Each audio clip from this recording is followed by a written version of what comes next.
Hey guys, what's up and welcome back to my YouTube channel. So for this video, we're gonna try to do the DALI mask from the show Money Heist. So if you guys want to see how I'm gonna do that look and what products I'll use, just keep on watching.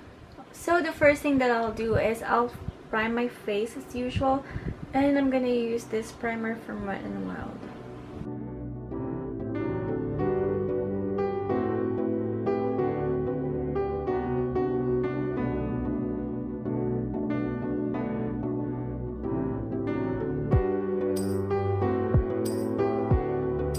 Then after nun, gagamit lang ako ng glue para matago ko yung kilay ko mamaya.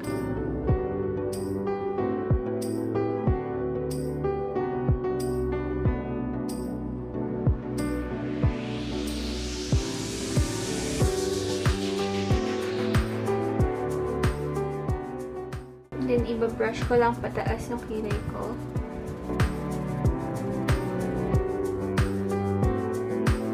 Then, pagtapos nun, gagamit ako ng color corrector. And itong color corrector na to from LA Girl, yung gagamitin ko.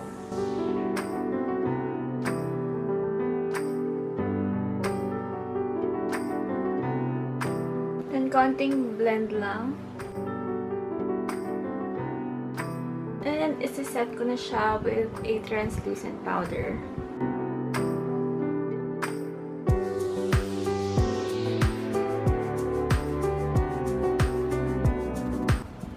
Hopefully, mamaya mas maging hindi siya kita para gawa talaga natin yung illusion na nasa taas yung kilay natin. At pagkatapos nun, ang gagawin natin is maglalagay na ako ng foundation. And itong foundation ng Marc Jacobs yung gagamitin ko.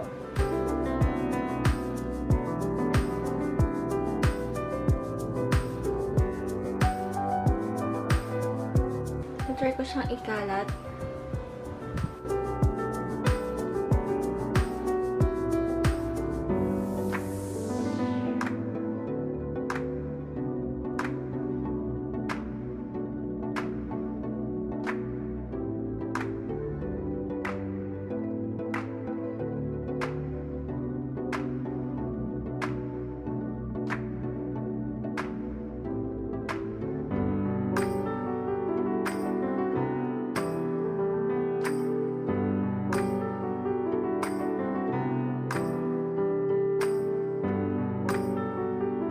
I-set natin ulit yung kilay natin with a translucent powder kasi parang hindi siya na-set maigi kanina kasi nilagyan ko agad ng foundation.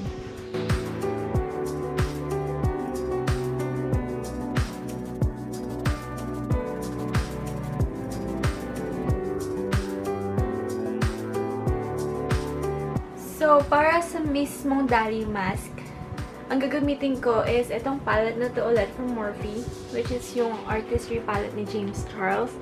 And kukuha ko ng brush na parang pwede ko ipang drawing saglit. Mag-outline muna pala ako ng shape ng face ng DALI mask.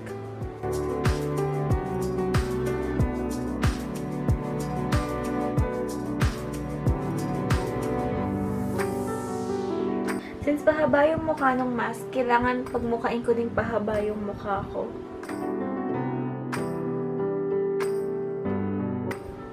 Tago ko ng konti yung ibang part ng pisngi ko. Ngayon, maglalagay na ako ng kilay dito banda. Sa konting taas lang din ng kilay ko.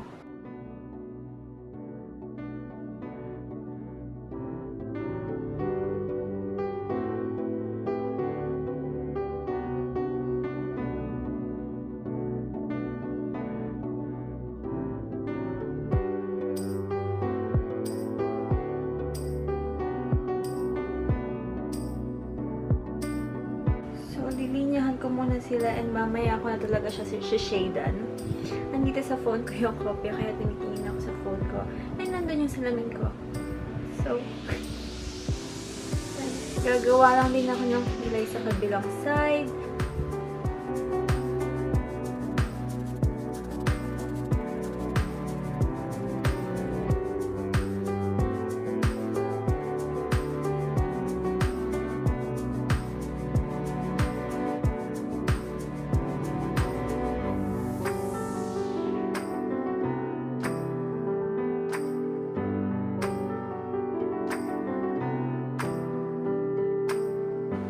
para sa mata, sasakupin ko tong buong yan hanggang sa medyo ilalim para magmukha silang malaki. Ayan, linyahan ko muna din.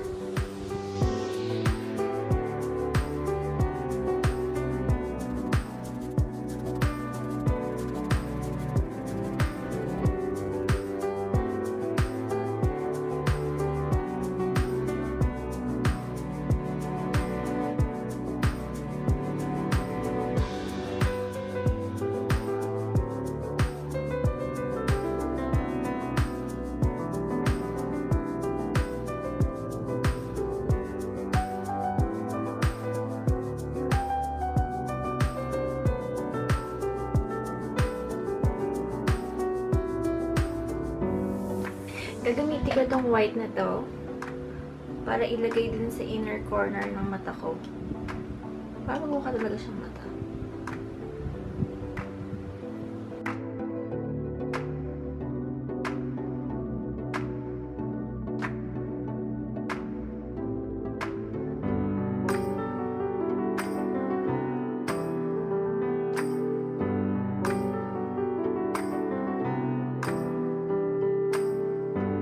And kukuha ko na maliit na brush.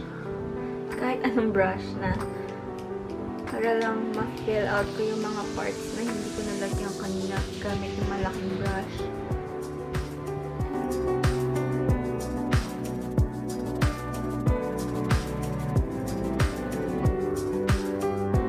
Then, maglalagay na ako ng konting details sa mata nitong mask. Since parang sa labas ng mask is more brown, gamit ako na itong brown na to sa palette na to and ilalagay ko siya dito.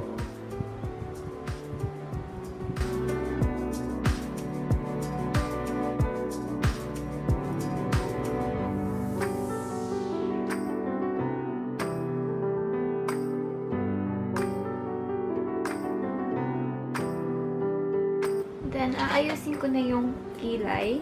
I-fill upan ko na siya ng konti pang black. Para mas makita natin yung itsura na itong ginagawa natin.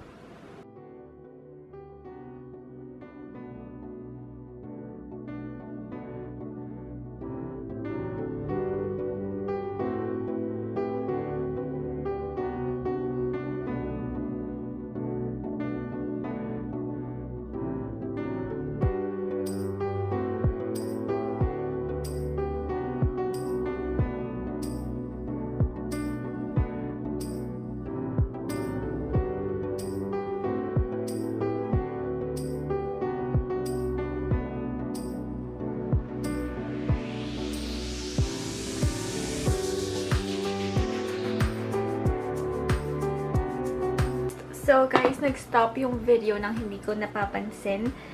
And hindi ko alam kung saan siyang part nag-stop. Basta ito na yung nagagawa ko dito sa mask natin. And ngayon, ang gagawin ko naman na is yung part ng bibig. Lalagay ako ng contour dito. And ito yung gagamitin ko pang contour. Yung face palette ko na to.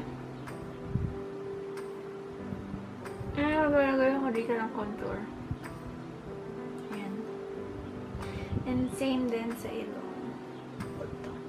Sana malaki yung brush na yan.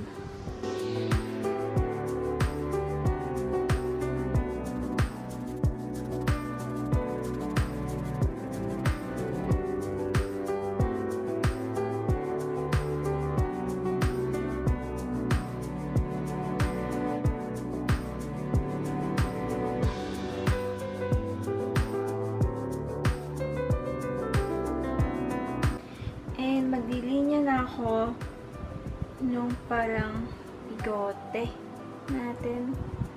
Pero sa gilid ng ilong, maglalagay din ako ng konting black.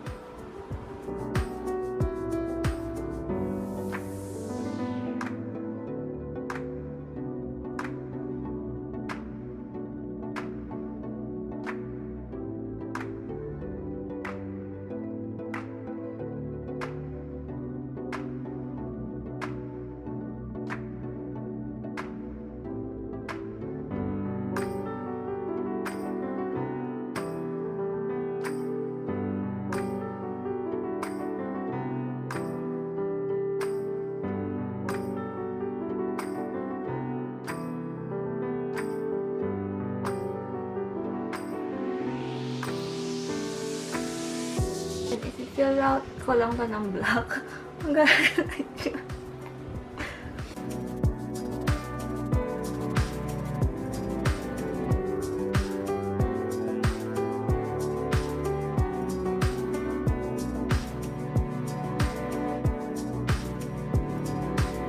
Meron akong maling nagawa.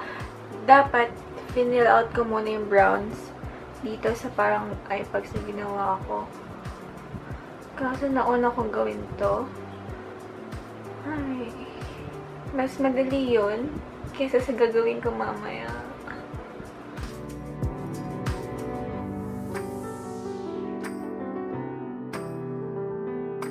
So, if you fill out ko na yung kukulayan ko na, yung hindi ko nakulayan kanina sa part ng mata. Which is, dapat yun una ko gawin kaysa maglagay na tong black na to. Kasi mas madali kung uunahin ko tong kulayan ng brown. Kaysa ngayon. Pero nagawa ko na so. Pero mamaya ko na ipa-finalize talaga tong look natin. And nalagyan ko na din ng shade na black tong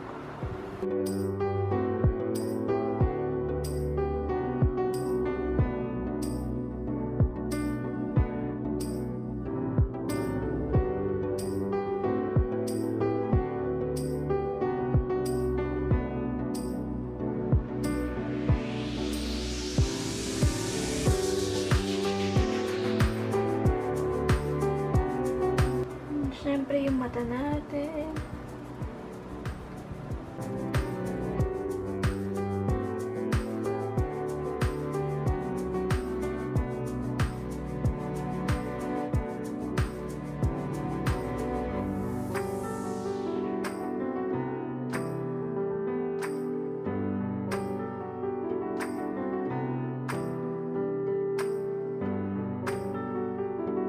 Lakihan ko yung konti yung mata na to kasi parang sobrahan ako sa paglagay nito.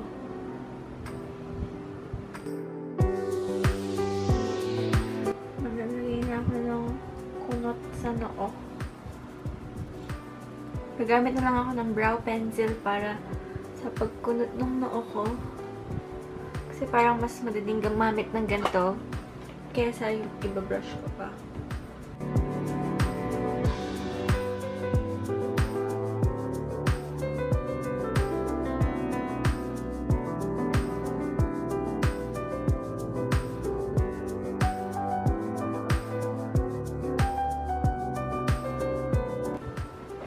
Super light naman nung nagamit kong brow pencil. Papatungan ko siya ng konting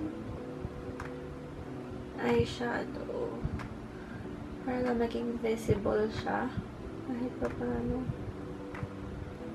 Then, konting lip tint para naman may kulay yung labi natin.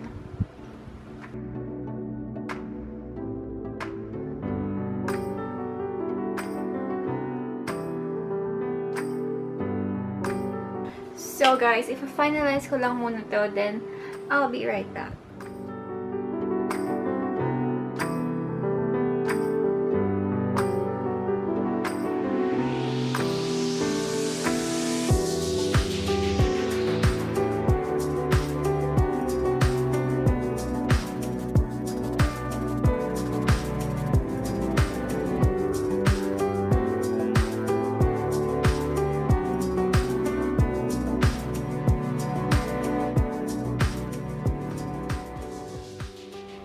So there you go guys, this is our final look for this makeup video.